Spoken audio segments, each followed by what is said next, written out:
ഇപ്പോൾ തൃശ്ശൂർ കോർപ്പറേഷനെ സംബന്ധിച്ചിടത്തോളം എല്ലാവരും ഉറ്റുനോക്കുന്ന ഒരു മണ്ഡലമാണെന്ന് പറയാം. കാരണം ബി.ജെ.പി വളരെയധികം ശക്തി പ്രാപിക്കുകയുണ്ടായി തൃശ്ശൂർ.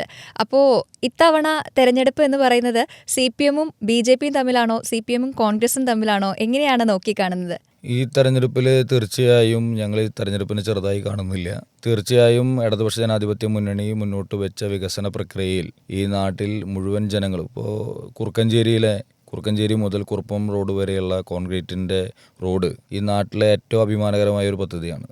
ആകാശപാത, ജനറൽ ഹോസ്പിറ്റലിൻ്റെ വികസനം, കുടിവെള്ളത്തിന് വേണ്ടി പ്രത്യേകമായിട്ടുള്ള പുതിയ പദ്ധതികൾ, ഏകദേശം 200 കോടി രൂപയോളമുള്ള ചെലവഴിച്ച പദ്ധതികൾ, അപ്പോൾ പുതിയ MLD-യുടെ പ്ലാന്റ്, അങ്ങനെ ഒട്ടനവധി വികസന പ്രവർത്തനങ്ങൾ.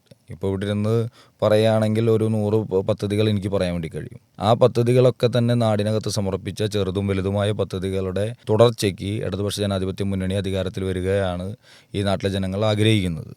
ഇവിടെ CPM എന്നുള്ളതും അതുപോലെ തന്നെ CPM-ൻ്റെ LDF-ൻ്റെ ഘടകകക്ഷികൾ ചേർന്നിട്ടുള്ള പാർട്ടിയായിരിക്കും വിജയിക്കുക എന്നുള്ളത് 100% ഉറപ്പാണ്. അതിൽ യാതൊരു മാറ്റവുമില്ല. പിന്നെ ഇവിടെ ചോദിച്ച ചോദ്യത്തിൽ 2 പാർട്ടികളും മത്സരിക്കുന്നുണ്ട്.